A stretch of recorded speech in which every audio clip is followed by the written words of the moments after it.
What is up guys, Melo this side, and today I'm going to show you how to DIY install this brand new headlight from Liu HJG onto your motorcycle.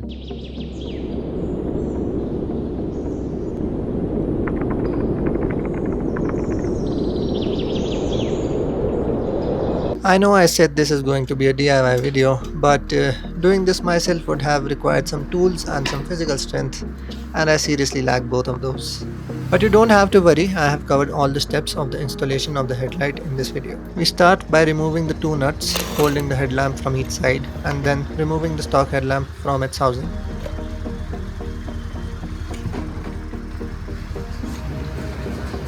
Disconnect the electrical connectors, and now it's time to test out a new headlight. The main headlamp connects directly via the H4 plug, but we had to do some jugaad for the DRL wires. I'll explain that later in the video what kind of wiring we had to make in order to secure the connections properly.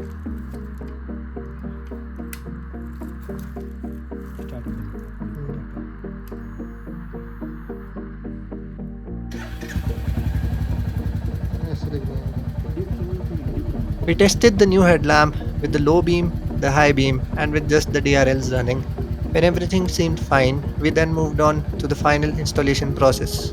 Since the DRL takes the ground from the main H4 plug, it has only a single wired connection, unlike the coupler from the stock wiring harness. So we cut off the ground wire and left only the live connection to connect with the new headlamp's DRLs. Now we are taking out the stock headlamp from its outer ring, and it is held together in place by 5 of these pins. You just simply apply some pressure from a screwdriver and these pins pop right out.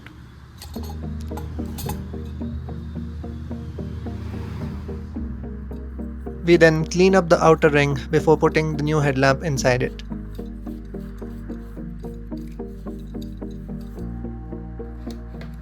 And mind you, putting the new headlamp inside will not be as easy as taking the old one out, since Royal Enfield decided that their love for 69 will ruin this process, because the standard size of the headlamp is 7 inches and Royal Enfield for some reason made theirs 6.9. Yeah, boy.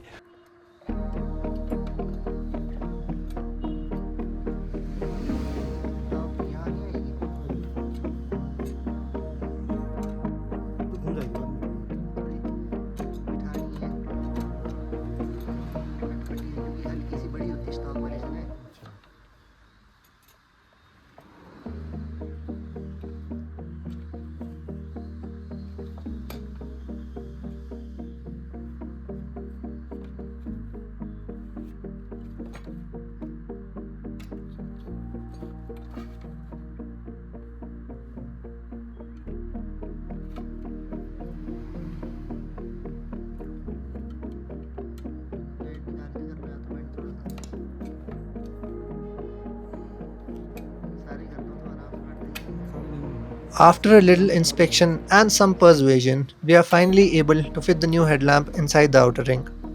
Now it was time to put the pins back in place, and trust me, this was the most tedious and time-consuming part of the entire process.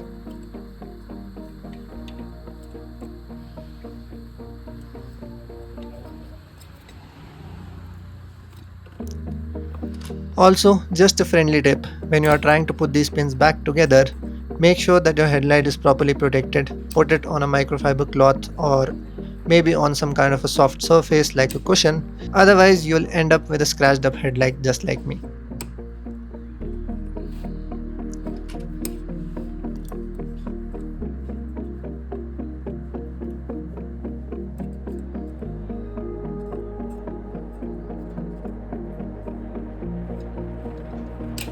One eternity later.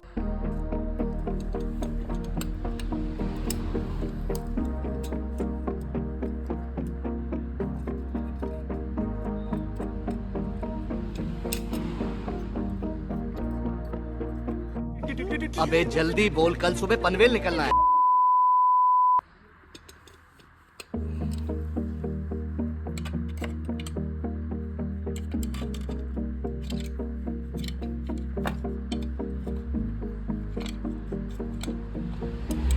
We tried using pliers, a screwdriver, everything, and after struggling with the pins for about half an hour, the mechanic decided to be creative and made a new tool for himself. He took an old flathead screwdriver and cut a groove in between just so it was easy for him to push the pins inside.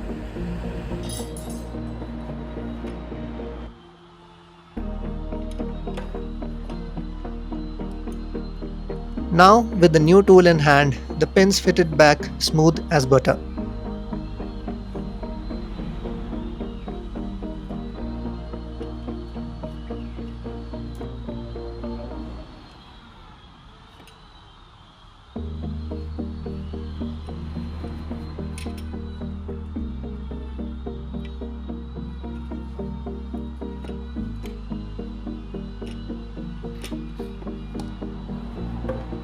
This is the wiring that we made in order to keep both the headlight and the motorcycle's wiring harnesses intact.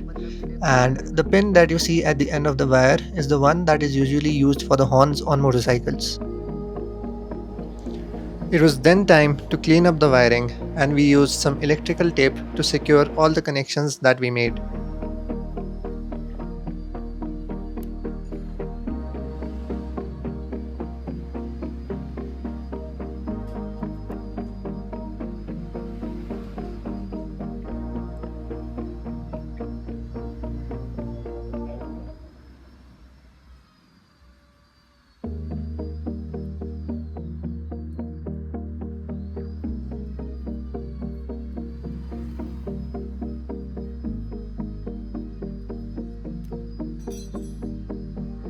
As you can see, we made sure it's a direct plug and play setup just like the stock headlamp, and now it was finally time to install a new headlight.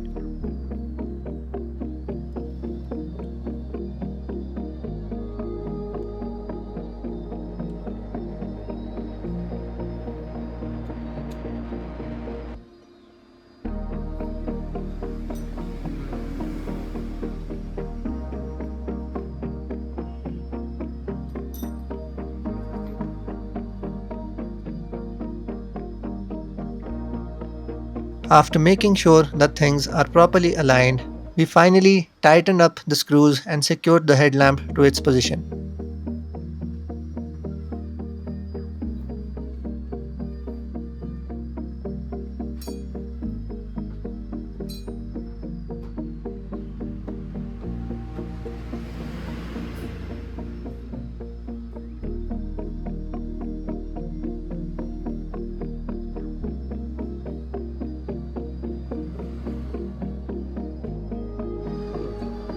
This is the final look of the headlight when the DRLs are turned on, when the bike is started and on low beam, and when you switch the high beam on. For comparison, here is the low beam throw of the stock headlamp, the high beam throw of the stock headlamp, the low, the high. This is the low beam of the new headlamp. This is the high beam. I feel the high beam could have been a little brighter, but then again, that would have ended up blinding up the oncoming traffic, so I guess that's fine. Thanks for watching. I'll see you in the next one.